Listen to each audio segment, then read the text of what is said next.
Salut à tous et bienvenue sur Les Grandes Lignes. Dans cette édition, une incursion dans l'exposition solo de Nirveda Alek, No Story is an Island. Programmée du 3 au 23 novembre 2023 au Kodan Art Center, plus précisément au Basement, No Story is an Island interroge l'histoire à travers la lentille du postcolonialisme. L'expo s'insère pleinement dans une démarche de l'artiste, entamée depuis 2007, d'explorer et de lire l'identité individuelle et collective à contre-courant et dans les contextes culturels plus larges des Mascareignes et de l'océan Indien. L'artiste nous en dit davantage, suivez la ligne.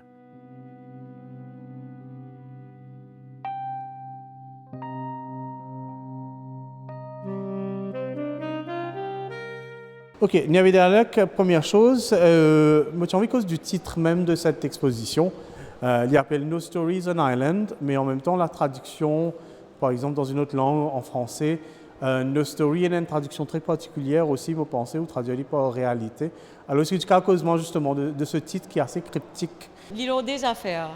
Le titre d'un livre, No Man is an Island, que l'être humain n'est pas vivre par lui tout seul. Right? Et puis, l'histoire aussi, il n'est pas écrit par lui-même tout seul.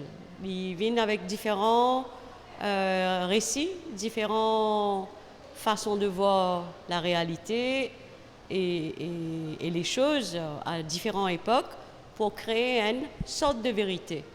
En anglais, quand nous causons, nous disons « This is no story ». Ça veut dire « This is the truth ». En français, la vérité est une île.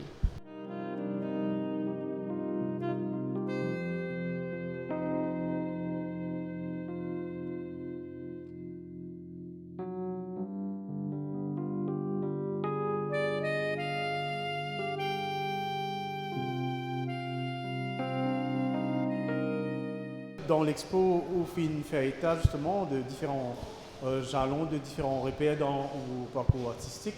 Il est dans un moment où il y a un solo à Paris. Je me rappelle, il y a quelques années, peut-être 2 ans, me passé ou bien plus, où tu proposes l'exposition à l'IFM qui s'appelait How Dark Were Your Thoughts. Et aujourd'hui, voilà, c'est d'autres propositions avec un thème peut-être très régional, Mascareigne, un regard sur un regard postcolonial aussi sur notre histoire, mais pas vu simplement depuis sa lens mauricienne, mais vu depuis une affaire un peu plus grand. Depuis un bout de temps, moi, je travaille sur cette thématique-là. La thématique est essentiellement l'appartenance. Moi, ce qui intéresse, moi, c'est qui fait nous ayons sa tendance à vers, comment dire, nous période nous ban. Right? Ça, c'était le début de la réflexion. Entre-temps, mon recherche m'amène moi là, comment faire recherche.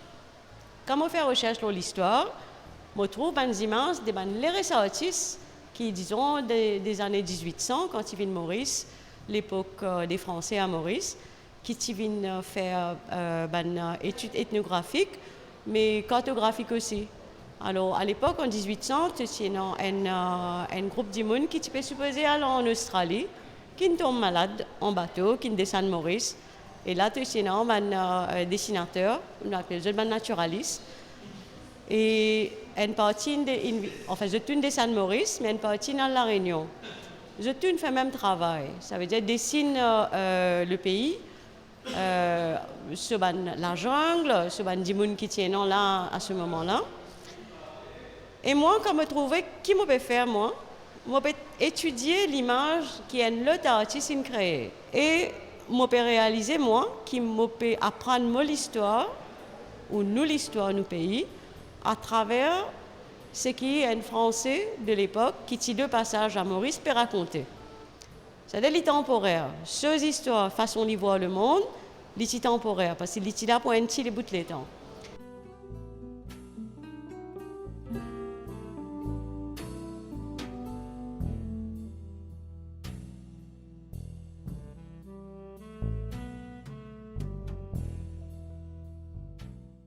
Pas mal de tableaux accompagnés aussi d'un texte qui représente un regard, un premier regard.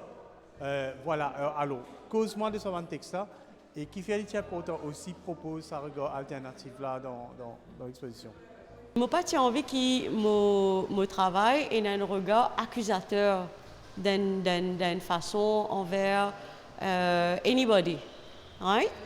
Et parfois, faire un travail qui, comme je dis, facilement peut point toward something else. Alors, il est important qu'il y ait une écriture qui vient à travers mon interaction, que tu comprends le sens de mon travail, qu'il est aussi indépendant, qu'il est aussi dans sa façon d'écrire.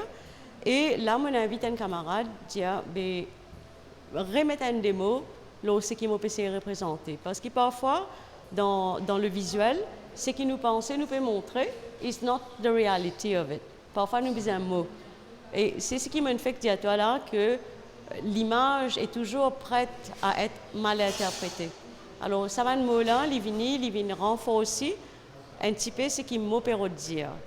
Et surtout de sa propre façon poétique, Bertrand, qui n'ajoute ce ban mot, il est aussi indépendant, mais il aussi donne une petite touche un peu plus calme, un petit peu plus down to earth et un petit peu plus jovial. Parce que l'expo, le thématique, il est quand même lourd. Alors, ça lui aide à assimiler le contenu un peu mieux.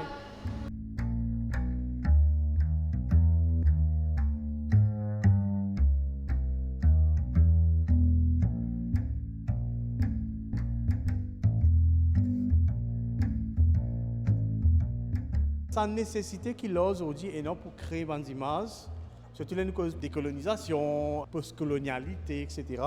Il y a une nécessité justement pour créer un lore, bien sûr, pour créer une image différente de peut-être une image qui l'histoire coloniale fait créer de Bandimun. Mais en même temps, il y a une stratégie aussi souvent qui vient, c'est comment dire, la bonne proposition à contrepoint liée à l'histoire against the grain, peut-être créer une espèce de choc visuel. Et vous pensez que c'est ça l'utile peut-être dans un parcours d'artiste? L'histoire, comme on nous connaît, il est écrite d'un point de vue colonial. Et nous encore apprenons comme ça. De plus en plus, il y a beaucoup plus d'écrivains, d'intellectuels, engagés, des gens qui sont engagés dans la réflexion, qui commencent à poser beaucoup plus de questions. Dans mon travail, tu trouves beaucoup ça, une superposition, différentes images qui viennent depuis dans différents contextes. Parce qu'il m'a envie qu'ils nous re-questionnent nous-mêmes, la façon dont nous accepter faire une lecture visuelle de l'histoire. Alors, parfois, quand tu superposes des affaires avec, disons, la photographie avec la gravure, tu arrives avec un résultat qui te pas pour expect. Et il y apporte à une réflexion, alternative ways que le passé aurait pu avoir lieu, que l'humanisme dans le passé aurait pu se faire sentir d'une différente façon au fait. Je pense que quand on superpose des images et que différents trains de pensée, on peut essayer de faire des gens réfléchir à une alternative au fait.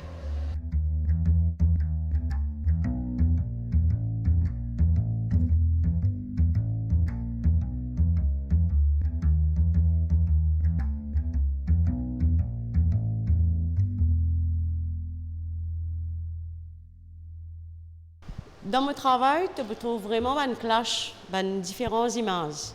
Nous pouvons trouver des images qui sont superposées, qui une peut presque contredire l'autre.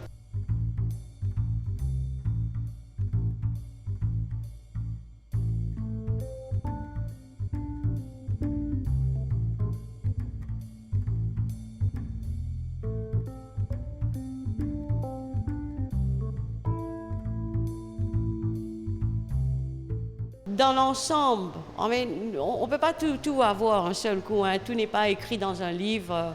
Peut-être dans 200 ans, 300 ans, nous sommes capables d'écrire une histoire assez beaucoup plus concise. Mais l'identité, l'océan Indien, est encore en construction. Pour un monde qui ne prend pas dedans, parce qu'il nous a une nouvelle façon de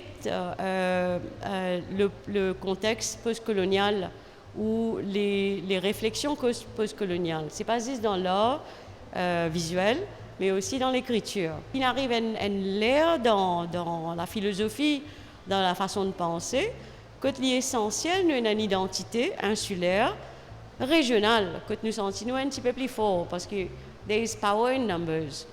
Nous, des gens insulaires, nous vivons dans des îles. Et le bagage vient en se créant des liens et en ayant un poids beaucoup plus élargi qui est l'océan Indien.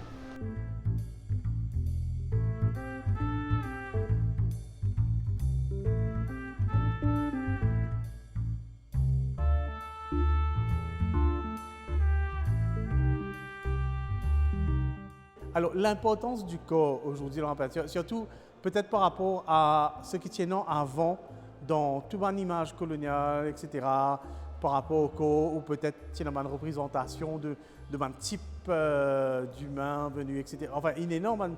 Bon, quand on nous a discuté ça dans une précédente exposition, mais là, il y a aussi justement sa proposition de l'éco, là, dans un autre contexte, peut-être pour parler une façon plus challenging, plus valorisante aussi, je ne sais pas. Alors, justement, pour l'éco qui fait rien pour autant dans la peinture? Nous sentons les mondes à travers nous, les corps. Chaque monde n'est pas pour exister sans ce corps. Ça, c'est l'essentiel même.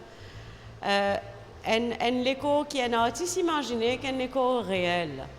Il y a un monde de différence. Parce que quand on peut représenter un écho réel, il y a un monde qui a un vécu.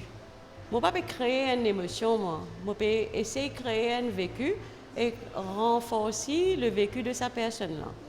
Alors, quand nous trouvons un écho dans un tableau qui paraît bien réaliste, au fait, c'est des gens qui n'existaient à un moment dans le passé. Ce que nous pouvons trouver dans l'exposition-là, c'est dans l'année 1863. Première fois qu'il y avait une photographie dans l'océan Indien, un photographe qui s'appelle Désiré Charnay, qui tient la Réunion, et c'est là que tu fais une première photo. Et à ça, l'époque-là, tu fais un sujet à ressembler à un esclave. Il dénude pour prendre une photo. C'était un moment que il fausse l'histoire. Ça veut dire pour faire semblant que c'est un écho, un esclave, il dénude pour prendre une photo. Alors, sa façon, comment dire, l'histoire lui-même, parce que quand nous guettons ça comme une référence, nous assumons que, quand nous guettons cette photo-là, la photo originale, que c'est un écho, un esclave. Mais c'est faux. C'était fait pour ressembler à le corps d'un esclave. Et toute cette série de photos qui a été prise, c'était une mise en scène. Mais les personnes qu'il a prises en photo, c'était des prisonniers qu'il a fait poser comme des esclaves. Alors déjà là, quand on regarde l'histoire de la représentation du corps dans l'océan Indien, il faussé. Ce premier référence, il faussé. Alors ça amène à la réflexion, mais à quel point les choses ont été faussées, que ce soit dans le dessin, que ce soit dans la gravure, que ce soit dans le récit. Chacun est créé dans sa perspective, et surtout la perspective qu'on a, c'est une perspective coloniale qui est toujours là, elle est ancrée. Et pour moi, il est important de référer sur cette école-là, parce qu'il y réfère à d'autres causes. Et il réfère à nous vers une sorte de vérité qui peut-être est beaucoup plus proche de ce qui est vraiment arrivé que ce qui nous imaginait était.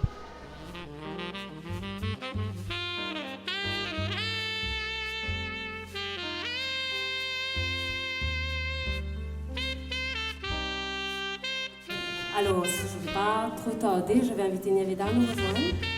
Listen, Voilà, thank you. Il y a un petit regard en arrière aussi, peut-être des affaires qui pas tout à fait rentrent dans la nouvelle mouvance, mais qui l'a quand même.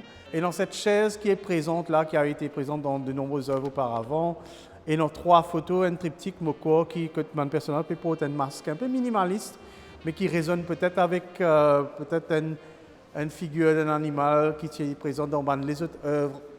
Moko, c'est un sanglier. Alors, il y a un petit regard, en fait, il y a un nouveau regard qu'il a depuis quelques années. Après, il y a aussi un petit regard en arrière. Alors, comment finalement vous réussissez à articuler tout ça là en tant qu'artiste? Le thématique avec qui je travaille, c'est vrai, l'in débuté beaucoup plus, bien longtemps de cela. En 2006, quand je commence à investiguer, faire à travers l'art, l'idée de représentation et comment nous représentons nous-mêmes en termes de communauté, de chaque pays et tout ça. Mais avant ça, il y a l'idée de représentation de moi-même. Que je me suis fait une peinture de moi-même, tout le temps double représentation de moi-même. Que moi, j'essaie d'accentualiser l'identité elle-même. Par rapport aux thématiques du corps humain, du corps esclavé, ça commence à apparaître dans les années 2014-2015 et dans un travail qui me fini faire. Me fini commence à une réflexion sur sa thématique là depuis cette époque-là. Et maintenant, je trouve moi comme une beaucoup plus discerne, beaucoup plus comprend parce que tout sujet avec qui nous deal with, n'est pas juste visuel, hein. Nous allons comprendre l'histoire aussi, nous allons faire beaucoup de recherches.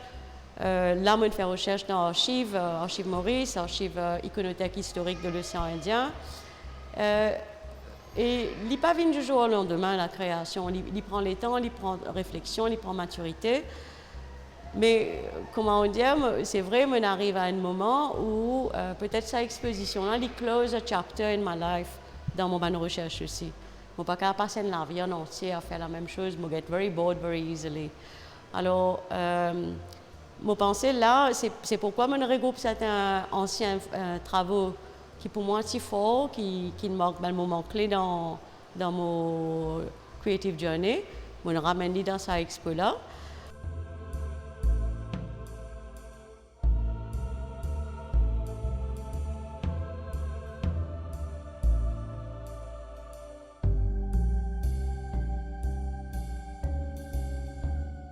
Tu peux trouver aussi une référence avec la chaise rouge, qui fait la chaise, il apparaît dans différentes façons dans mon travail.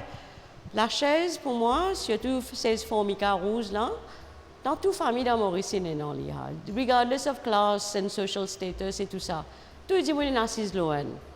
Alors pour moi, il ramène à sa identité insulaire là, il passe à Maurice, pour gagner dans différents autres îles aussi. Il est very affordable.